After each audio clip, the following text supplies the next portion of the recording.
KTV prime bulletin కు స్వాగతం. నా పేరు సుధారాణి. ముఖ్యాంశాలు. రాష్ట్ర వ్యాప్తంగా ఘనంగా జనసేన ఆవిర్భావ వేడుకలు. పేదలకు ఇంటి స్థలాలు, ఇంటి నిర్మాణం కోసం రాష్ట్ర వ్యాప్త ఆందోళనకు సిద్ధం కావాలని సిపిఐ జిల్లా కార్యదర్శి గాలి చంద్ర పిలుపు. కడప నగరపాలక సంస్థలో ఆర్థిక సంక్షోభం ఉందని మేయర్ పాక సురేష్ కుమార్ వెల్లడి.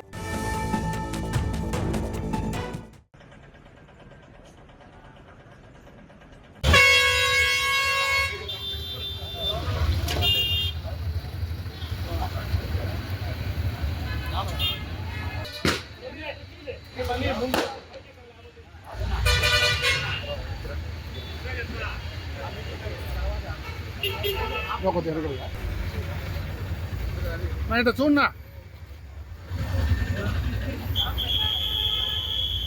ఇట్లా చూస్తాను లాగా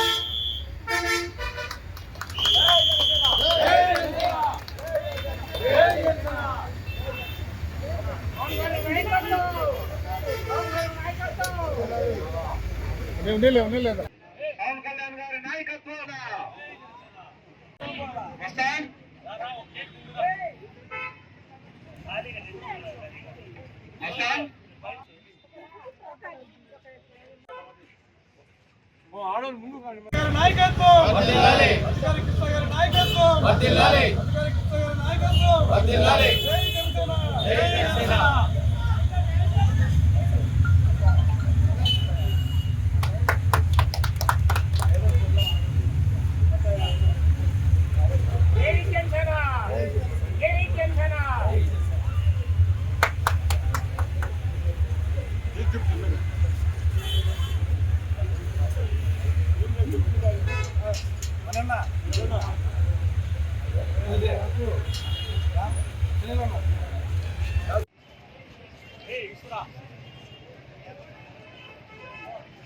జై జనసేన.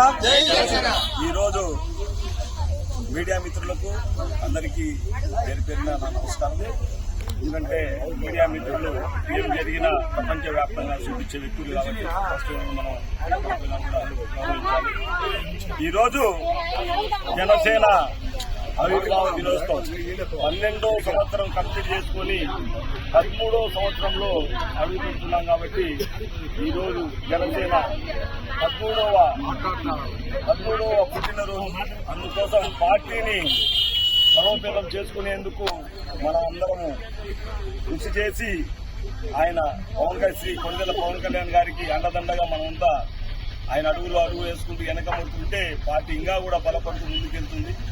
కానీ ఈరోజు ఇటువంటి స్త్రీ కొండెల పవన్ కళ్యాణ్ గారి లాంటి వ్యక్తి మనకు రావడం మన స్టేట్ కు ఒక అదృష్టం. ఎందుకంటే ఆయన రాజకీయంలోకి రావడమే మన అదృష్టం.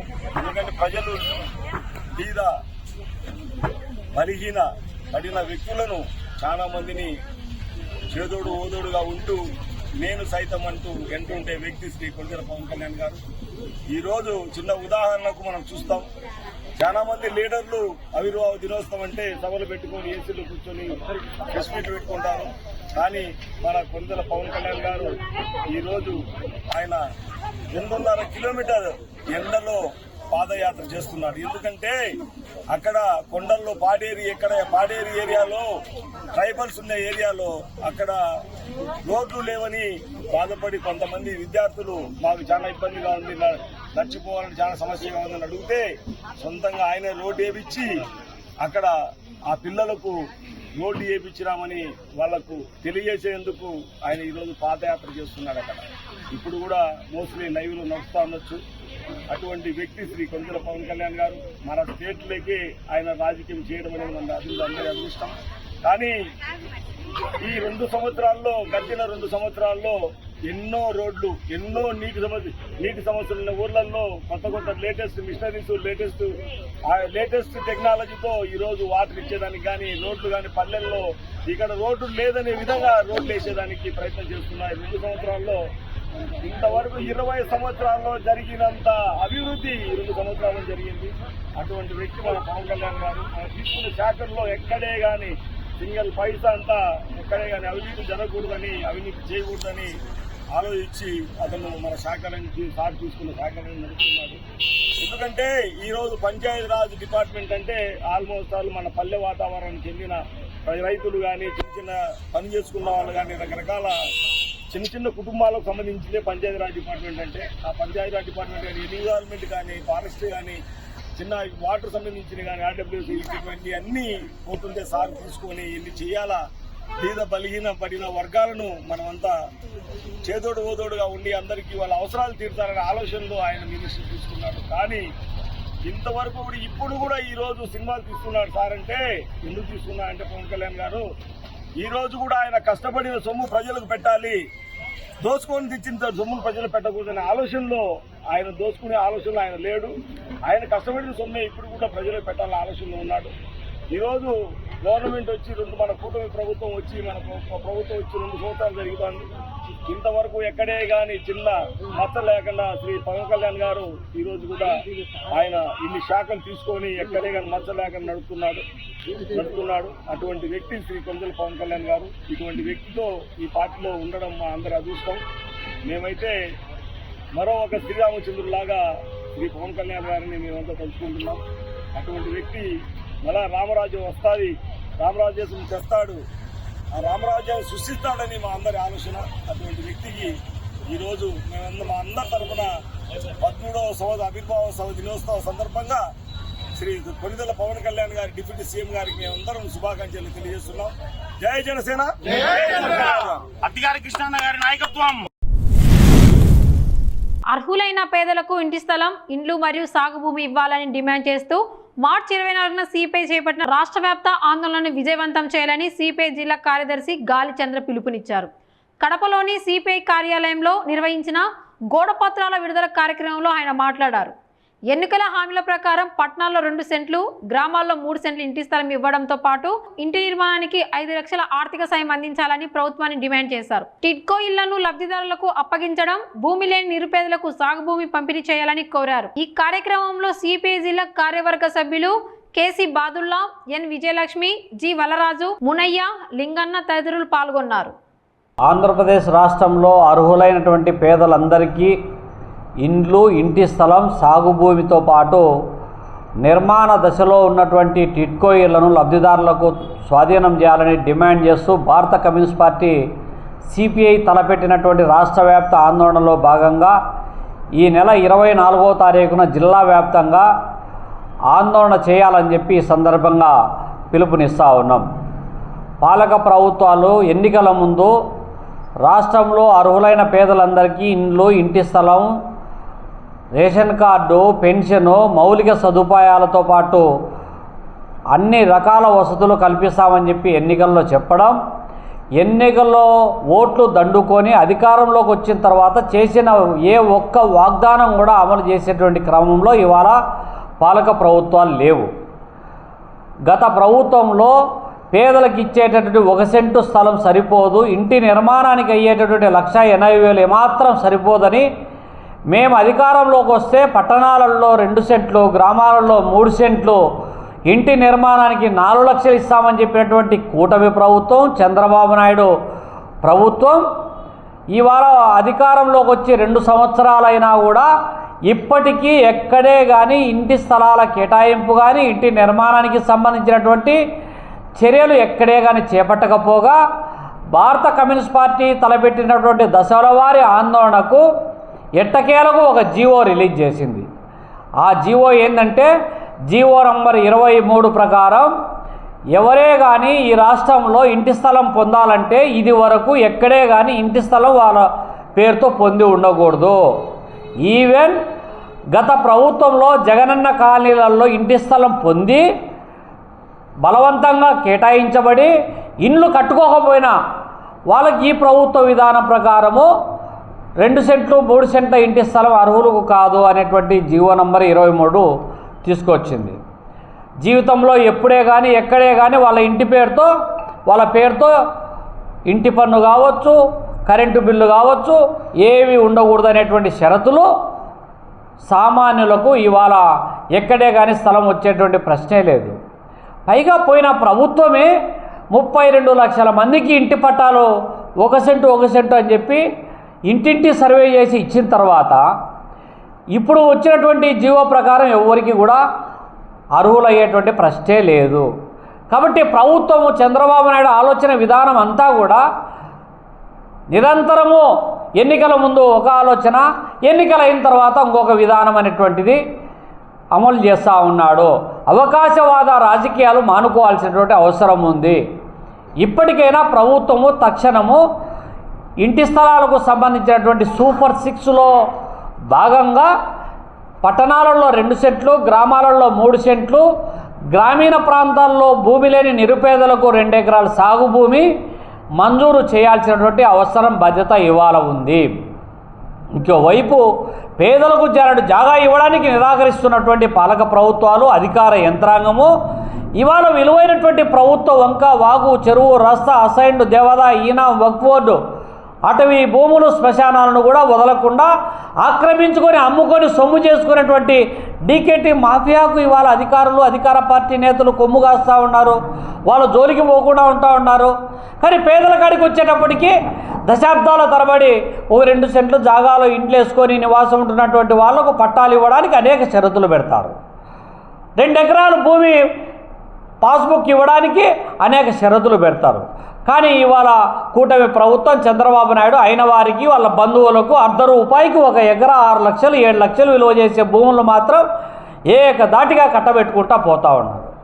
ఫ్రీ హోల్డ్ పేరుతో ఈ రాష్ట్రంలో ఉన్నటువంటి పేదలు, సామాన్య మధ్యతరగతి కుటుంబాల చేతుల్లో ఉన్నటువంటి అసైన్మెంట్ భూములను ఒక్కసారిగా ఆధిపత్య కులాల చేతుల్లోకి పోవడానికి కావలసినటువంటి చట్టాలు తీసుకొస్తూ ఉన్నారు. కాబట్టి పాలక ప్రభుత్వాలు ఏవైనా సరే ఇవాళ సామాన్య పేద మధ్యతరగతి కుటుంబాల విషయాలకు వచ్చేటప్పటికీ తీవ్రమైనటువంటి నిర్లక్ష్యం, వివక్షత కొనసాగుతున్నటువంటి నేపథ్యంలో పేదలకు ఇచ్చినటువంటి ఎన్నికల వాగ్దానాల అమలు కోసం, సాగుభూమి కోసం, టిట్కో ఇళ్ల కోసం, పట్టణాలలో 2 సెంట్లు, గ్రామాలలో 3 సెంట్లు ఇళ్ల సాధన కోసం జరుగుతూ ఉన్నటువంటి ఈ ఆందోళనను ప్రజలంతా కూడా పెద్ద ఎత్తున పాల్గొని జయప్రదం చేయాలని, ఈ కార్యక్రమానికి సిపిఐ రాష్ట్ర కార్యదర్శి వర్గ సభ్యులు 24వ తారీఖు కడప జిల్లాలో పి హరినాథ్ రెడ్డి గారు హాజరు కాబోతూ ఉన్నారు. కాబట్టి ఈ కార్యక్రమానికి ప్రజలందరూ కూడా భాగస్వామ్యం కావాలని చెప్పి ఈ సందర్భంగా విజ్ఞప్తి చేస్తూ ఉన్నాం. కడప నగరపాలక సంస్థ తీవ్ర ఆర్థిక సంక్షోభాన్ని ఎదుర్కొంటుందని మేయర్ పాక సురేష్ కుమార్ తెలిపారు.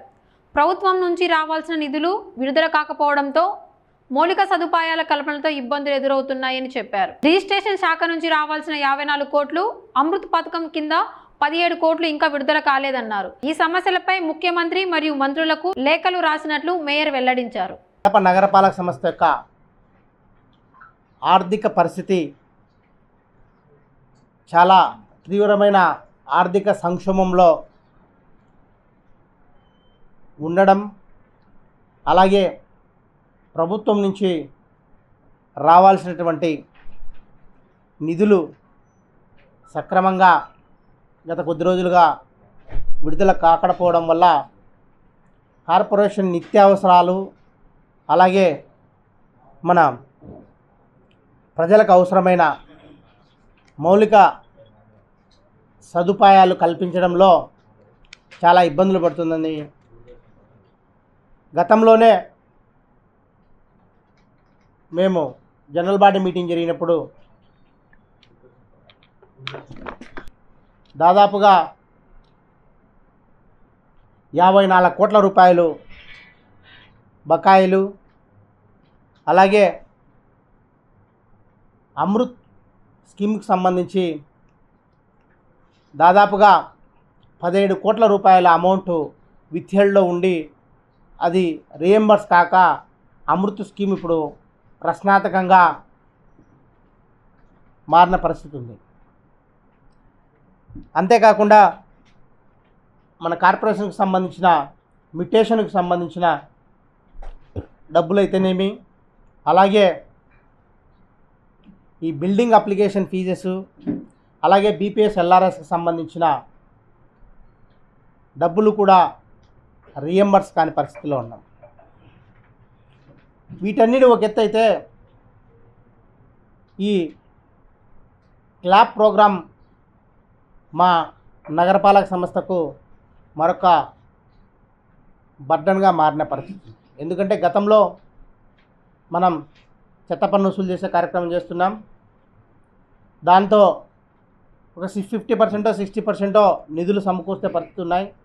దాని తర్వాత ప్రభుత్వం ఇచ్చిన హామీ మేరకు చెత్త పన్నును రద్దు చేయడం జరిగింది. రద్దు చేసిన తర్వాత పూర్తిగా ఆ 75 ఆటోలకు సంబంధించిన వాళ్ళ యొక్క మెయింటెనెన్స్ అయితేనేమి, దానికి సంబంధించిన డీజిల్ అయితేనేమి, ఆ వర్కర్లకు సంబంధించిన అమౌంట్ కూడా కార్పొరేషన్ భరాయించడం వల్ల అదొక అడిషనల్గా 15 కోట్ల రూపాయల బర్డన్ ఈరోజు కడప నగరపాలక సంస్థ పైన. ఇవన్నీ ఎందుకు చెప్తున్నామంటే దాదాపుగా ఈ నిన్నటికి అకౌంట్ సెక్షన్లో మనం అడిగితే ఏవైతే ప్రజలకు నిత్యం అవసరమైనటువంటి త్రాగునీటి, అలాగే కాలువల నిర్వహణ అయితేనేమి, అలాగే స్ట్రీట్ లైట్కి సంబంధించిన పనులు చేసినటువంటి బిల్లులు దాదాపుగా సాధారణ నిధులు చెల్లించాల్సినవి 5 కోట్ల రూపాయలు ఇప్పటికి పెండింగ్లో ఉన్నాయి. అదే ఇప్పుడు అంటే వర్క్ కంప్లీట్ అయ్యి అకౌంట్ సెక్షన్లో ఉన్నాయి. దాదాపుగా ఇది ఒక సంవత్సరం నుంచి పెండింగ్లో ఉండడం జరిగింది. దాంతోపాటు ఇంకా 8 కోట్ల రూపాయలు పనులు జరగడం జరుగుతుంది.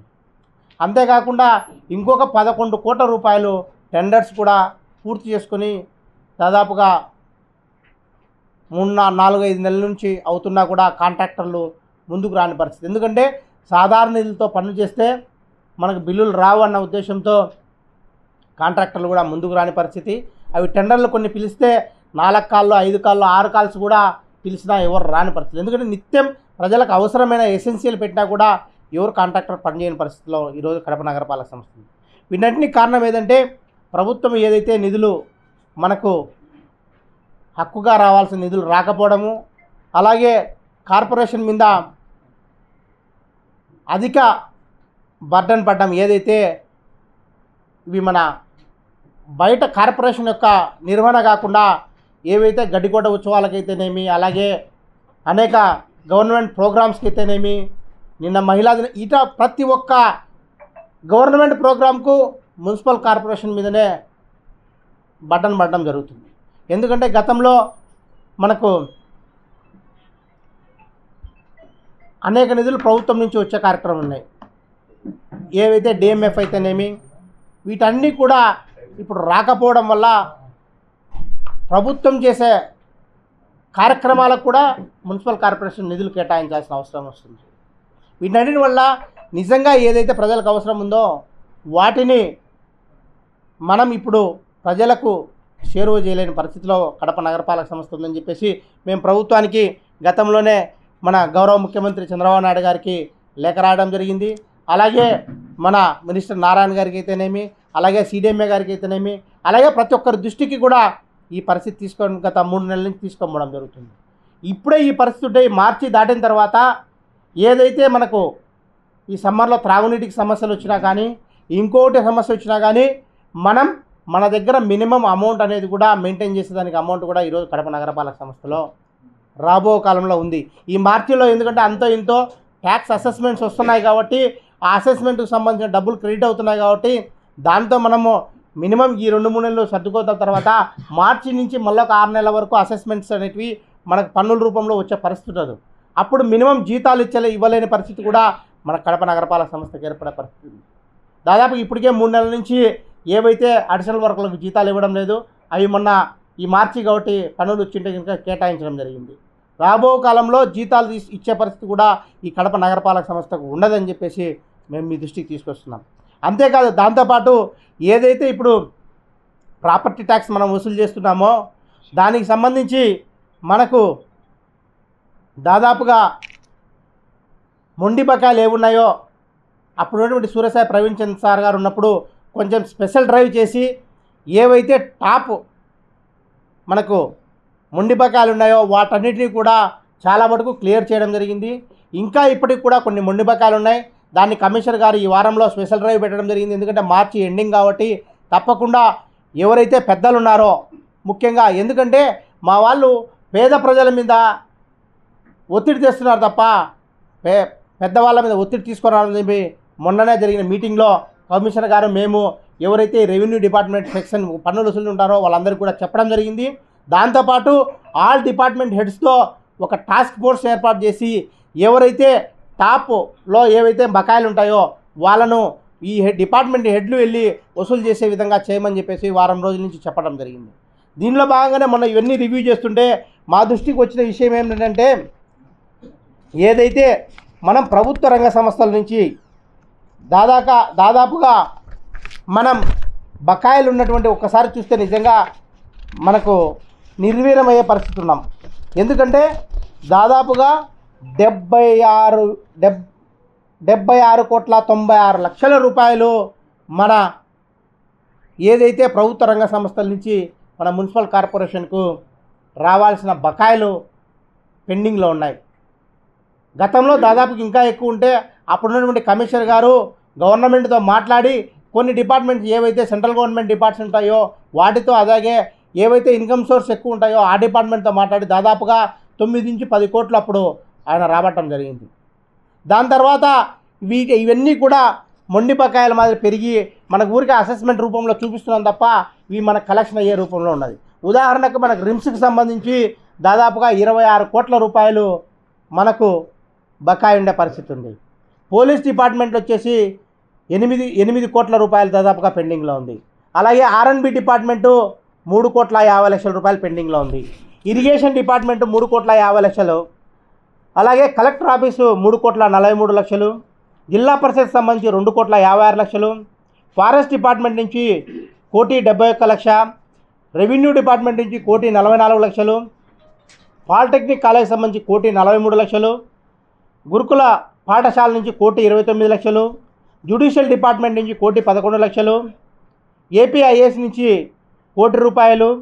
గ్రంథాలయం నుంచి 1,00,00,000 రూపాయలు. తెలుగు గంగా ప్రాజెక్ట్ నుంచి 99,00,000 రూపాయలు. కేంద్రీయ విద్యాలయ సతం నుంచి 78,00,000 రూపాయలు. అలాగే సోషల్ వెల్ఫేర్ డిపార్ట్మెంట్ నుంచి 69,00,000 రూపాయలు. ఇండస్ట్రియల్ డిపార్ట్మెంట్ నుంచి 65,00,000 రూపాయలు. మెడికల్ డిపార్ట్మెంట్ నుంచి 62,00,000. ఎస్సీ కార్పొరేషన్ నుంచి 61,00,000 రూపాయలు. అలాగే మన డాక్టర్ వైఎస్ఆర్ స్పోర్ట్స్ స్కూల్ నుంచి 46,00,000 రూపాయలు. ముఖ్యంగా ఏపీఎస్ పీడీసీఎల్ నుంచి 41,00,000 రూపాయలు. డిస్ట్రిక్ట్ రిజిస్టర్ ఆఫీస్ నుంచి 39,00,000 రూపాయలు. ఐసిడిఎస్ నుంచి 38,00,000.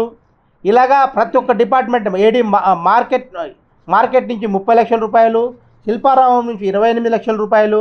ఎస్టీ కార్పొరేషన్ నుంచి 20,00,000 రూపాయలు. ఇట్లా దాదాపుగా ప్రతి డిపార్ట్మెంట్ నుంచి మనకు రావాల్సిన బకాయిలు మొత్తంగా చూస్తే, దాంతోపాటు ఏదైతే పాత బస్టాండ్కి సంబంధించి మనం ఆర్టీసీ వాళ్ళకు రెంట్కి ఇవ్వడం జరిగింది.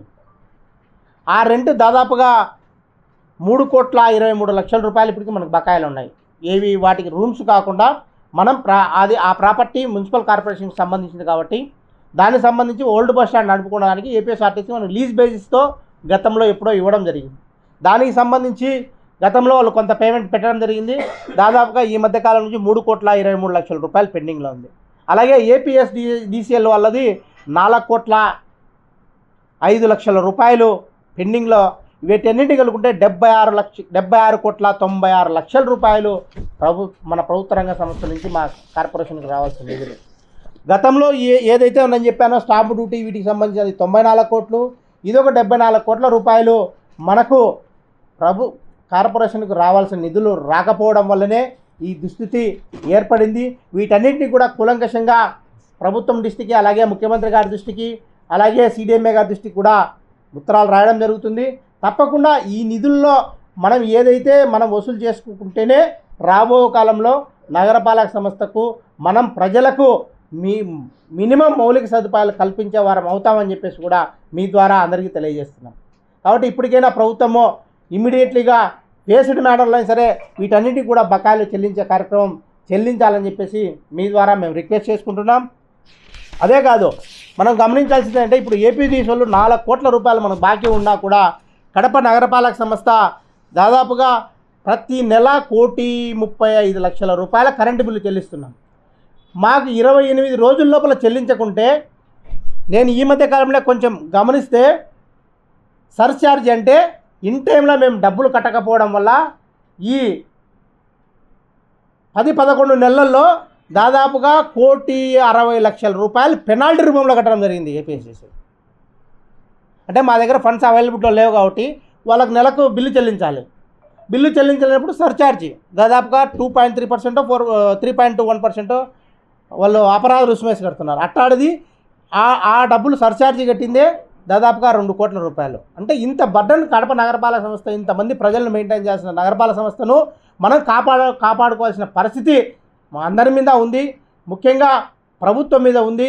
ఎందుకంటే మన గతంలో చెప్పినట్టే మనకు ఈ కడప నగరపాలక సంస్థకు పొటెన్షియాలిటీ తక్కువ, అంటే వచ్చే ఇన్కమ్ తక్కువ, ఖర్చులు ఎక్కువ ఉన్నాయి, ఇన్కమ్ తక్కువ ఉన్నాయి.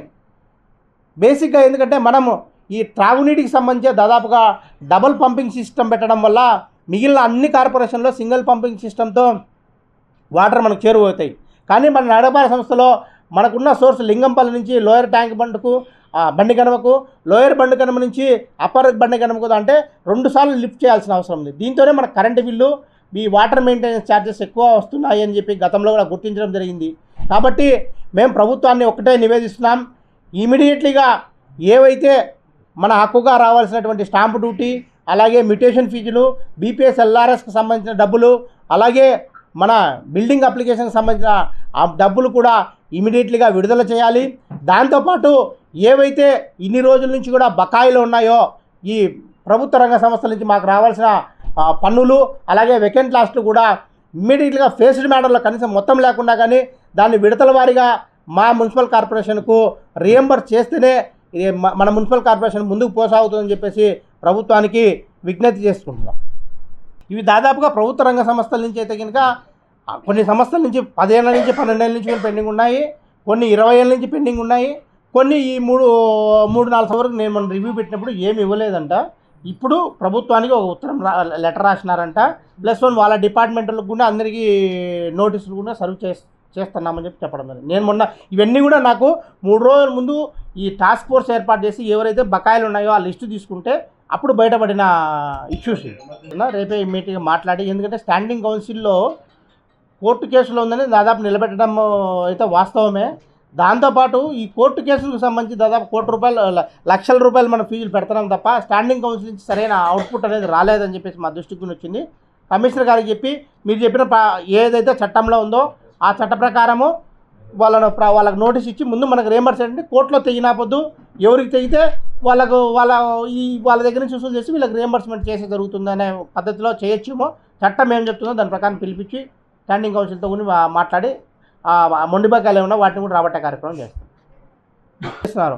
కానీ పెద్దల దగ్గరికి మనం ఎన్నిసార్లు వాళ్ళకి నోటీస్ ఇచ్చినా ఇంకోటి ఇచ్చినా కానీ స్పందన రావడంలా. దానికోసమే టాస్క్ ఫోర్స్ చేయడం జరిగింది. ఆ టాస్క్ ఫోర్స్ 3 రోజుల నుంచి కూడా ఎవరైతే మొండి బకాయిలు ఉన్నా వాళ్ళందరికీ కూడా వెళ్ళడం జరుగుతుంది. వాళ్ళన్నీ కూడా వసూలు చేసే కార్యక్రమం ఈ మార్చి ఎండింగ్ కల్లా పూర్తి చేయాలని చెప్పి కూడా చెప్పడం జరిగింది. ఇది ఏమైందంటే మీరు చెప్పింది 100% వాస్తవం. ఎందుకంటే దాంట్లో నేను కూడా ఒక బాధితున్నే. అప్పుడున్నటువంటి జిఎస్ఐ సర్వే ద్వారా ఏదైతే ప్రజలకు మనం వాళ్ళు ఇంప్రూవ్మెంట్ వేసుకున్న తర్వాత వాళ్ళకి ఫస్ట్ నోటీస్ ఇవ్వాలి. ఆ నోటీస్ ఇచ్చిన తర్వాత దానికి అతను రిప్లై ఇచ్చుకుంటాడు అనమాట. రిప్లై ఇచ్చుకుని అతని దగ్గర ఉన్న డాక్యుమెంట్ సబ్మిట్ చేసే కార్యక్రమం చేస్తే ఎవరు ప్లాన్ అప్రూవల్ తీసుకున్నారు, ఎవరు ప్లాన్ తీసుకోవాలనే ఉద్దేశంతో జరిగే కార్యక్రమం జరుగుతుంది.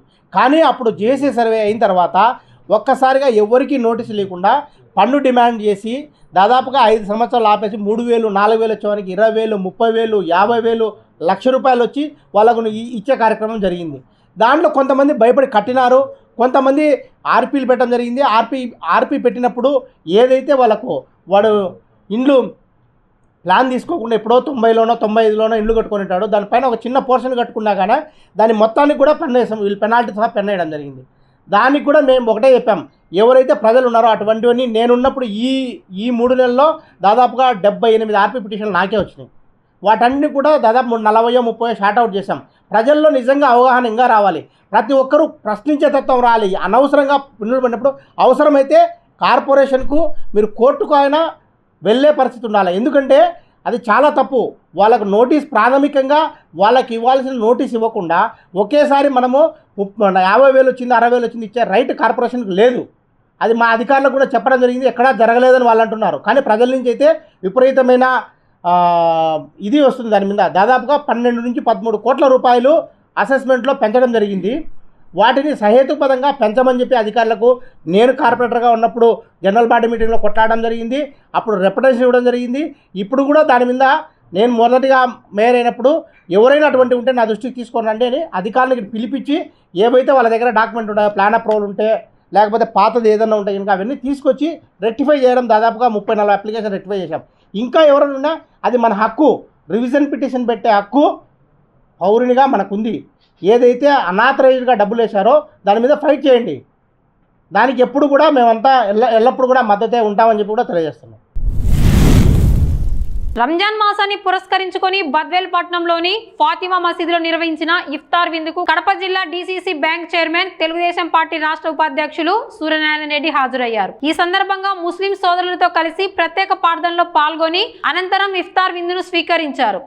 ఈ కార్యక్రమంలో తెలుగుదేశం పార్టీ రాష్ట్ర corporation director Paritala Venkata Subbaiah, TDP senior నాయకులు డాక్టర్ రాజశేఖర్, డాక్టర్ రాంబాబు, చెరుకూరి రవి, మాచుపల్లి వెంకటకృష్ణారెడ్డి పాల్గొన్నారు. అలాగే స్టేట్ మాజీ డైరెక్టర్ షేక్ మహబూబ్ బాషా, తెలుగు యువత కడప పార్లమెంట్ ఉపాధ్యక్షుడు షేక్ జహీంగీర్ బాషా, ముస్లిం మైనార్టీ పట్టణ అధ్యక్షుడు ఎస్ఎం బాషా సహా పలువురు టీడీపీ నాయకులు పెద్ద సంఖ్యలో పాల్గొన్నారు. సోదరులు ఎంతో పవిత్రంగా భావించే ఈ రంజాన్ మాసంలో భక్తి శ్రద్ధలతో ఉపవాసాలుండి ఈ యొక్క 6 గంటల నుంచి ఉపవాసంతో పూర్తిగా భక్తి శ్రద్ధలతో తరువాత ఈ యొక్క ఇఫ్తార్ విందు కార్యక్రమంతో అలా ఉపవాసాలు సాధించి మళ్ళా నెక్స్ట్ డే నుంచి ఉపవాసాలు చేస్తూ ఈ యొక్క మాసమంతా పూర్తిగా ఆ భక్తి శ్రద్ధలతో అల్లాను ప్రార్థిస్తూ ఎంతో పవిత్రంగా చేస్తున్న ఈ పర్వదినాలు చాలా ముఖ్యమైనవి. దాంట్లో భాగంగా నన్ను కూడా ఈరోజు ఇక్కడికి వచ్చి వీళ్ళందరితో, ముస్లిం సోదరులతో అందరితో కలిసి ఈ యొక్క ఇఫ్తార్ విందు కార్యక్రమంలో పాల్గొన్నందుకు నాకు చాలా సంతోషంగా ఉంది. అలాగే అమీర్ బాబు సార్ కూడా రావడం కూడా నాకు చాలా హ్యాపీగా ఉంది. మేమందరము కూడా ముస్లింలు, హిందువులు సోదర భావంతో మెలిగే వాళ్ళం. మేమందరము ఇక్కడ విలేజ్ నుంచి వచ్చిన వాళ్ళందరూ కూడా మా సోదరులు, ముస్లిం సోదరులు ఎంతోమంది ఉన్నారు. వారితో పాటు కూడా మేము కూడా ఒక అన్న, ఒక మామ, ఒక అక్క, చెల్లెల్లాగా భావిస్తూ అందరితో కలిసి మెలిసి తిరిగే మా యొక్క హిందూ ముస్లిముల సోదరి భావం చాలా ఇలాగే గొప్పగా ఉండాలని కోరుకుంటూ, అలాగే ఈ అల్లా దయతో మా బద్వేలు నియోజకవర్గ ప్రజలందరము అందరము కూడా బాగుండాలని అల్లాను మరొకసారి ప్రార్థించు. నాకు ఈ అవకాశం ఇచ్చిన ముస్లిం సోదరుల ప్రతి ఒక్కరికి నేను పాదాభివందనాలు చేసుకుంటూ, నేను కూడా వారికి ఏదైనా సపోర్టు నా శక్తి కొలది కూడా నేను వీళ్ళకి నా సొంతంగానే ఏదన్నా అవసరమైతే ఆ యొక్క ముస్లిం సోదరులకు ఒక మసీదుకి అయితే ఏమి కానీ ఇంకా ఏదైనా కార్యక్రమాలు చేసేదానికి నేను కూడా ముందుగా ఉంటానని మీ అందరి ద్వారా నేను తెలియజేసుకుంటున్నాను. నాకంతా ఎంత ఆనందంగా ఉందంటే ఈరోజు ప్రతి ఒక్క ముస్లిం సోదరుడు, చిన్న యువకులు, పెద్దవారు అందరూ కూడా నాకు ఎంతో సపోర్టివ్గా వస్తున్నారు. వారికి కూడా నేను ప్రత్యేక ధన్యవాదాలు తెలుపుకుంటున్నాను. థ్యాంక్ యూ అమ్మా. Thank you. జై సూర్యనారాయణ.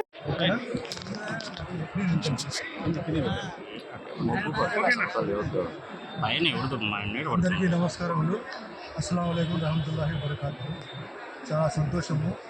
ఈరోజు కడప జిల్లాలో బద్వేలు పట్టణంలో DCC bank chairman Suryanarayana Reddy గారి ఆధ్వర్యంలో ఇక్కడ ఇఫ్తార్ విందు ముస్లింల కోసం ఏర్పాటు చేయడము చాలా అభినందన విషయము. దీన్ని బట్టి మనం అర్థం చేసుకోవాల్సిన అవసరం ఏంటంటే హిందువులు, ముస్లింలు, క్రిస్టియన్స్ సోదరులు అందరూ కూడా మా జిల్లాలో ముందు నుంచి కూడా గంగా జమున ఒక సంస్కృతితో ముందుకు వెళ్తున్న ఈ ప్రజానీకాన్ని ముందుగా మనం అందరం కూడా అభినందించాల్సిన అవసరం ఉంది. ఈరోజు ఎంతో ముస్లిం సోదరులకు ఆతిథ్యము ఇవ్వాలా. ఈ ఉపవాస మాసంలో వాళ్ళు కఠోర ఉపవాస దీక్షలు చేస్తారు కాబట్టి నా వంతు నేను కూడా ఒకరోజు ఇఫ్తార్ విందు పెట్టాలని చెప్పి ఆయన నిర్ణయం తీసుకోవడం హర్షించదగ్గ విషయము. దాంట్లో భాగంగా ఆయన ఆహ్వానం మేరకు ఇక్కడ రావడం జరిగింది. ఈరోజు ఒకటే అల్లాను కోరుకుంటున్నాము, మా ఆంధ్ర రాష్ట్రాన్ని అలాగే మా ముఖ్యమంత్రి వర్యులు గౌరవనీయులు నారా చంద్రబాబు నాయుడు గారిని ఆరోగ్యాలు కల్పించి ఆయన పడుతున్న శ్రమ, కష్టం, పట్టుదల, తపన ఈ రాష్ట్రాన్ని మొత్తము భారతదేశంలోనే కాకుండా ప్రపంచ స్థాయిలోనే అగ్రగామిగా తీర్చిదిద్దాలనే ఒక సంకల్పంతో ఆయన ముందుకు వెళ్తున్నారు. కాబట్టి ఆయనకు ఆరోగ్యాలు కూడా ప్రసాదించాలా. అలాగే ఈ ఆంధ్ర రాష్ట్ర ప్రజలు మొత్తం ప్రపంచ స్థాయిలో గుర్తింపు తెచ్చే విధంగా ఆయనకు పూర్తి మద్దతు మనమందరం కూడా ఇవ్వాల్సిన అవసరం ఉంది. ఈరోజు మన ఆంధ్ర రాష్ట్రం విడిపోయిన తర్వాత ఈ రాష్ట్రం ఏ గతి పడుతుందో అని చెప్పి ఎంతోమంది మేధావులు దిగులు పడిన రోజుల్లో ఏమాత్రం కూడా నిరుత్సాహపడకుండా మొక్కవోని ధైర్యంతో మా నాయకుడు నారా చంద్రబాబు నాయుడు గారు ఈ రాష్ట్రాన్ని ఈరోజు ఒక బాటలో వేసి చక్కదిద్దుకొని ముందుకు వెళ్తున్నారు. ఆయనకు రాబోయే రోజుల్లో ఇంకా మనము ఆయన ఒక హస్తాల్లో పూర్తిగా మద్దతు ప్రకటించి ఈ ఆంధ్ర రాష్ట్రాన్ని ప్రపంచ స్థాయిలో గుర్తింపు తెచ్చే విధంగా ఆయన ఏ విధంగా ముందుకు సాగుతా ఉన్నాడో ఆ అల్లా కూడా ఆయనకు కరుణించాలని చెప్పి ఈ ఆంధ్ర రాష్ట్రము అలాగే భారతదేశము అన్ని విషయాల్లో శాంతి సౌభాగ్యాలతో విరాజిల్లాలని ఆ అల్లాను ప్రార్థిస్తున్నాను. కడప జిల్లా బద్వేల్ డివిజన్ పరిధిలో గోపవరం మండలంలో భారతీయ జనతా పార్టీ ఆధ్వర్యంలో కవయిత్రి మొల్ల జయంతి వేడుకలు ఘనంగా నిర్వహించారు.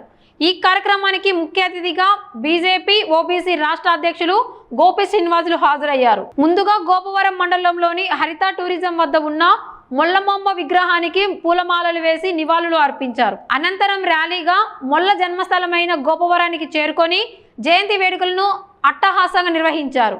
ఈ సందర్భంగా మాట్లాడిన గోపి శ్రీనివాసులు రామనామస్మరణతో రామాయణ కావ్యాన్ని రచించిన గొప్ప కవయిత్రి మొల్లబొమ్మ అని అన్నారు. మల్ల రామాయణం రామభక్తి ప్రభో కావ్యమని శివకేశవ అభేదాన్ని కూడా తన రచనతో ప్రతిపాదించారని తెలిపారు. అలాగే పురుషాధిక్యాన్ని ఎదుర్కొని మహిళలో ఉన్న సాహిత్య ప్రతిభను ప్రపంచానికి చాటి చెప్పిన ఘనత మొల్లబొమ్మకు దక్కిందన్నారు. ఈ కార్యక్రమంలో బీజేపీ ఓబీసీ జిల్లా అధ్యక్షుడు వెంకట్రాముడు, జిల్లా జనరల్ సెక్రటరీ శ్రీనివాసులు, బీజేవైఎం రాష్ట్ర కార్యవర్గ సభ్యుడు పవన్ కుమార్ తదితరులు పాల్గొన్నారు. సమాజం ఒక్కటిగా నిలబడకపోతే ఏం జరుగుతుందో ఈరోజు గోపవరంలో మనం చూసేటువంటి ప్రదేశాలు, మొల్ల స్థలం, మొల్లమాంబ ఇల్లు, మొల్లమాంబ కూర్చొని రామాయణం రచించినటువంటి పవిత్ర ప్రదేశం, వారు నిత్యం పూజలు చేసేటువంటి ఆలయం ఎంత దుర్భర పరిస్థితిలో ఉందో ఒకసారి చూస్తే కళ్ళంట నీళ్ళు వస్తాయి. మనందరం కూడా దీన్ని బాధ్యతగా తీసుకోవాల్సినటువంటి అవసరం ఉంది. ఈరోజు భారతీయ జనతా పార్టీ సాంస్కృతిక జీవన విధానంని, సాంస్కృతిక జాతీయ వాదంతో మనం పనిచేస్తున్నాం. ఏదైతే ఈ యొక్క సాంస్కృతిక జీవనంలో ఉండేటువంటి ప్రతి అంశాన్ని మనం స్వీకరిస్తున్నాం. అందులో భాగంగా ఈ రోజున ఇది ఒక రాజకీయ అంశం కాదు, ఇది మన బాధ్యతాయుతంగా పనిచేసేటువంటి మన కార్యకర్త పని విధానానికి ఇది ఈ యొక్క కార్యక్రమం యొక్క నిదర్శనం. అందువల్ల మనందరం కూడా ఇక్కడ ఒక ప్రతిజ్ఞలాగా ఈ యొక్క కార్యక్రమాన్ని తీసుకొని భవిష్యత్తులో మొల్లమాంబ గారి యొక్క గోపవరంలో వారి యొక్క తిరిగినటువంటి నేల ప్రతిదీ కూడా పవిత్రంగా మారాలని కోరుకుంటూ, మనందరూ అదృష్టం ఈ రోజున వారు పెరిగినటువంటి ప్రదేశంలో మనం కూర్చొని ఈరోజు ఇలా మాట్లాడుకోవడం మనందరం కూడా అదృష్టంగా భావిస్తూ, ఈ యొక్క కార్యక్రమంలో నన్ను కూడా ఇన్వాల్వ్ చేసి నన్ను ముఖ్య అతిథిగా ఇక్కడికి ఆహ్వానించి ఈ కార్యక్రమం నిర్వహిస్తున్నటువంటి ప్రతి ఒక్కరికి కూడా ధన్యవాదాలు. మన భారతీయ జనతా పార్టీ వెంకట సుబ్బయ్య బద్వేల్ భారతీయ జనతా పార్టీ అధ్యక్షులు, మరి మన స్టేట్ ప్రెసిడెంట్ అయితే గారైతేనేమి, ఓబీసీ మోర్చా సంబంధించినటువంటి మిగతా అందరికీ నా నమస్కారాలు తెలియజేస్తూ, అలాగే ఈ గ్రామంలో ఉన్నటువంటి ఈ వ్యక్తులందరికీ నా నమస్కారాలు తెలియజేస్తున్నాను. ఎందుకంటే ఎక్కడి నుంచో మేము వచ్చి ఇక్కడ ఈ కార్యక్రమం చేయడం అంటే ఇక్కడ ఉన్నటువంటి వారి సహకారం, తర్వాత వీటన్నిటికీ మా గురువు గారు అయినటువంటి గానుగుపెంట హనుమంతరావు గారు గతంలో అంతకుముందు ఎవరు ఇక్కడ ఈ మాతను వెలికి తీశారో తెలియదు, కానీ నాకు మా గురువు గారు గానుగుపెంట హనుమంతరావు గారు వలన తెలిసింది. మేము ఇక్కడికి వచ్చాము ఇంతకుముందు, కానీ మన భారతీయ జనతా పార్టీలో చేరిన తర్వాత ఈ మొట్టమొదటిసారిగా మన అధ్యక్షుల ద్వారా ఈ ఊరిని సందర్శించడం నాకు చాలా సంతోషకరంగా ఉంది. అలాగే మనం ఎక్కడో కిలపడిపోయింది ఆ దేవాలయం చూశారు మీరు కూడా, కానీ మొట్టమొదటిసారిగా వినాయక స్వామిని మనం బయటకు తీయడం చాలా సంతోషంగా ఉంది. ఈ విగ్రహాన్ని బయటకు తీసిన మనము అదే విధంగా కొంచెం దానికి ధనం కూడా వెచ్చించి మన భారతీయ జనతా పార్టీ తరఫున ఆ దేవాలయాన్ని కూడా పునరుద్ధరింపజేసి మరి మొల్ల గారు ఇటువంటి మంచి ఈ ఊరిలో పుట్టినటువంటి మీ అందరికీ నా నమస్కారాలు తెలియజేస్తున్నాను. అలాగే మన మహిళలు ఎంతో వాళ్ళు మాట్లాడితే మల్లె పువ్వుగా వర్ణించింది ఆయమ్మ, చాలా సంతోషం నాకు. అలాగే వారి మాటలు చాలా ఆనందంగా ఆహ్లాదకరంగా ఉన్నాయి. మరి మహిళ ఒక కావ్యం రాస్తే ఎంత సంతోషంగా ఉంటుందో ఇంకా చాలా జై శ్రీరామ్, జై శ్రీరామ్, జై శ్రీరామ్, జై శ్రీరామ్. కవయిత్రి మొల్లా గారికి జై. ఈరోజు కడప జిల్లాలోని బద్వేలు నియోజకవర్గం గోపురం గ్రామానికి విచ్చేసినటువంటి బీజేపీ ఓబీసీ మోర్చా రాష్ట్ర అధ్యక్షులు గోపి శ్రీనివాస్ అన్న గారికి ప్రత్యేక ధన్యవాదాలు తెలియజేసుకుంటున్నాను. ఇక్కడికి ఇచ్చేసినటువంటి మేము బద్వేలు నియోజకవర్గ వాసిగా చాలా ఆనందంగా ఉందన్న. ఒక భారతీయ జనతా పార్టీ రాష్ట్ర అధ్యక్షులుగా మీరు ఇక్కడికి వచ్చి ఈ కార్యక్రమం చేయడం వల్ల మనం పెట్టే ఒక సోషల్ మీడియా అది ప్రాంతీయ పార్టీ వాళ్ళకు కానీ ఇక్కడ ఉండే వాళ్ళకి తెలియదు. మీరు పోస్ట్ చేస్తే ఆ పోస్టు దేశంలో ఉండే నార్మూల గ్రామాలకు కూడా ఇక్కడ మొల్లా గారి గ్రామాన్ని మీరు విజిట్ చేశారని తెలియజేస్తుంది. ఇక్కడ మీడియా వచ్చిందా లేదంటే నేషనల్ మీడియా చూపిస్తుందో లేదో తెలియదు, కానీ బీజేపీ ఒక కార్యకర్త కానీ ఒక నాయకుడు కానీ ఒక పోస్ట్ను ఇక్కడికి విజిట్ చేశామని ఇక్కడికి వచ్చిన నాయకులందరూ ఈరోజు పోస్ట్ చేస్తారు కదా, ఆ పోస్ట్ ఆల్మోస్ట్ నాకు తెలిసి దేశంలో ఉన్న అనేక రాష్ట్రాల్లో అనేక నాయకులకు అనేక విధాలుగా చేరుతుంది. ఇక్కడ కవయిత్రి మొల్లా గారికి యొక్క అభివృద్ధికి ఇదే నిదర్శనమని నేను తెలియజేస్తున్నాను. ఈరోజు గోపి శ్రీనివాస్ అన్న గారు వచ్చారు కాబట్టి ఇక్కడ కవయిత్రి మొల్లా గారు ఇంతకు ముందు ఉన్న విధంగా కాకుండా ఈ రోజు నుంచి మరో అభివృద్ధి బాటలో నడుస్తుంది. కవయిత్రి మొల్లా గారి గురించి చెప్పాలంటే ఆమె అతి సాధారణ కుటుంబంలో జన్మించినప్పటికీ అప్పట్లో కుల వివక్షత లేదా మహిళలంటే చిన్న చూపు ఉన్నప్పటికీ కూడా ఆమె శ్రీరాముడి భక్తితో శ్రీరాముడే నా నోటితో పలికిస్తున్నాడని అంతటి మహా రామాయణ కావ్యాన్ని రచించి మనందరికీ శ్రీరామనామ తుల్యం సహస్రనామ తత్తుల్యం రామనామ నమామి. ఈరోజు నిజంగా మనం అందరం కూడా సంతోషించదగ్గ రోజు. ఎందుకంటే కవయిత్రి మొల్లా గారు మన ప్రాంతంలో, అందులో మన బద్వేలుకి దగ్గరగా తూర్పు దిశన గోపురం గ్రామంలో ఆమె బడుగు బలహీన వర్గాల సామాజిక వర్గానికి సంబంధించి ఆమె పుట్టడం 14వ దశాబ్దంలో కాలంలో అంటే ఎంతో వివక్షతకు ఉన్నాయి అప్పుడు రోజుల్లో. ఆ వివక్షతను వేడనాడుతూ ఎంతోమందికి ధైర్యాన్ని నింపుతూ పండితులను కూడా వాళ్ళకు కూడా జ్ఞానబోధ చేసి వాళ్ళందరి ఆశీస్సులు పొంది, ముఖ్యంగా వాళ్ళందరి ఆశీస్సులు కాదు, శ్రీ నీలకంఠేశ్వర స్వామి ఆశీస్సులు, శ్రీరామచంద్రుని యొక్క ధ్యానంలో ఆమె పవిత్రమైనటువంటి మనస్తత్వం, పవిత్రమైనటువంటి ఆలోచన శ్రీరామచంద్రుని మీద ధ్యానంతో ఉన్నది కాబట్టే తొలి పలుకులోనే చెప్పింది అమ్మ, ఆయన పలికిస్తున్నాడు నేను రాస్తున్నాను అని ఎక్కడా గర్వపడకుండా శ్రీరామచంద్రుల వారి మళ్ళా రామాయణం, ఇంతకుముందు సంస్కృతంలో ఉండే రామాయణాన్ని తెలుగులో పండితులకే కాకుండా పామరులకు ప్రతి ఒక్కరికి అర్థమయ్యే విధంగా రాసినటువంటి గొప్ప మహిళ కవయిత్రి మొల్లా గారు. ఆమె మనకి ఇంత దగ్గర ప్రాంతంలో పుట్టడం మనందరం కూడా ఈరోజు చాలా సంతోషించదగ్గ విషయం.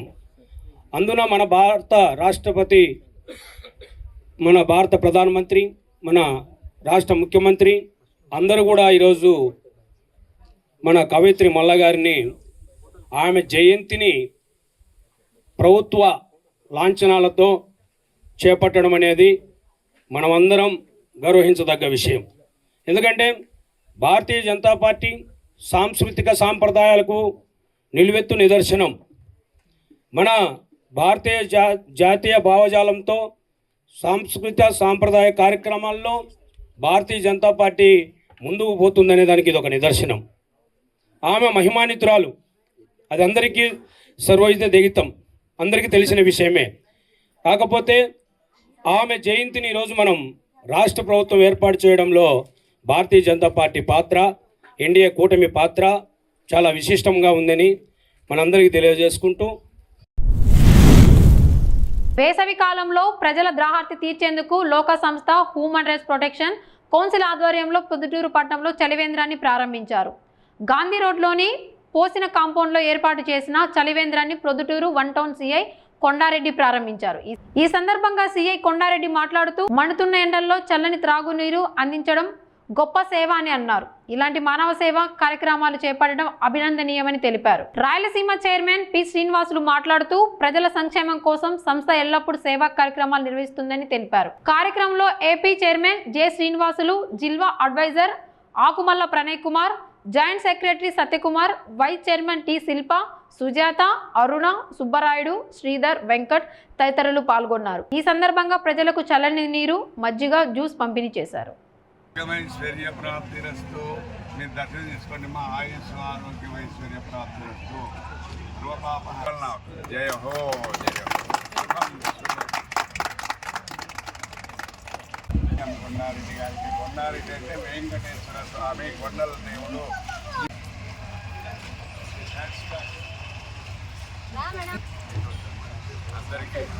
అందరికీ లక్ష్మి అను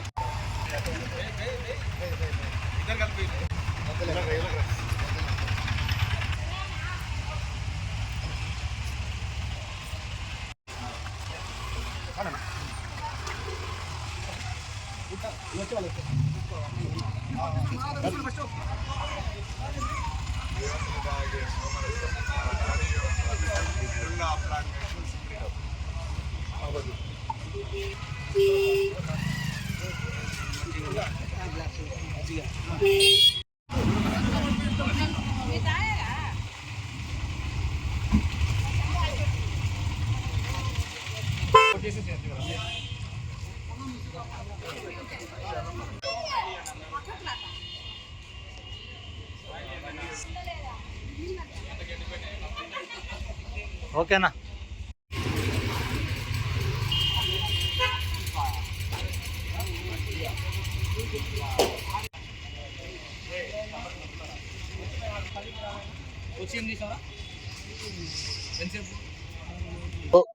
చలివాదనం ఏర్పాటు చేయడం అనేది చాలా శుభపరిమాణం. అదేగాక మనం ఏర్పాటు చేసిన ప్రదేశంలో చుట్టుపక్కల హాస్పిటల్స్ ఉన్నాయి. ఇక్కడికి రోగులు కానివ్వండి, వాళ్ళ బంధువులు కానివ్వండి, ఈ వేసవి కాలంలో వాళ్ళకు డిహైడ్రేషన్ కాకుండా, ఎండలకు సొమ్మసలు పడిపోకుండా ఇక్కడ ఉన్నటువంటి ఈ వాటర్ చలివేంద్రం అనేది వాళ్ళకి రక్షణగా తప్పిక తెచ్చే విధంగా ఉపయోగపడుతుంది. ఇలా మనస్ఫూర్తిగా అభినందనలు తెలియజేస్తున్నాను. అలాగే ఇంకా ఈ కార్యక్రమం ముందుకు కొనసాగించి పొద్దుటూరు ప్రజలకు కూడా చాలా ఉపయోగకరంగా చేయాలని మనస్ఫూర్తిగా కోరుకుంటూ వాళ్ళని అభినందిస్తూ ఇక ఈ అవకాశంలో నన్ను కూడా భాగస్వామ్యం చేసేందుకు ధన్యవాదాలు తెలియజేసుకుంటూ సెలవు తీసుకుంటున్నాను. ఉన్నాయి. ఒక బ్యాంక్ ఉంది, తర్వాత ఇక్కడ సూపర్ బజార్ ఉంది. అనేక మంది ఇక్కడికి రావడం జరుగుతుంది పల్లెటూళ్ళ నుంచి దాహార్తి తీర్చేదాని కోసము. మరి ఎండాకాలంలో ఇటువంటి సిలిండర్ను ఏర్పాటు చేయడము నిజంగా గ్రహించదగినటువంటి విషయము. వారందరికీ నా అభినందనలు తెలుపుకుంటూ నేను చాలా వారికి ధన్యవాదాలు తెలుపుకుంటున్నాను. రాష్ట్ర వ్యాప్తంగా ఘనంగా జనసేన ఆవిర్భావ వేడుకలు. పేదలకు ఇంటి స్థలాలు, ఇంటి నిర్మాణం కోసం రాష్ట్ర వ్యాప్త ఆందోళనకు సిద్ధం కావాలని సిపిఐ జిల్లా కార్యదర్శి గాలిచంద్ర పిలుపు. కడప నగరపాలక సంస్థలో ఆర్థిక సంక్షోభం ఉందని మేయర్ పాక సురేష్ కుమార్ వెల్లడి.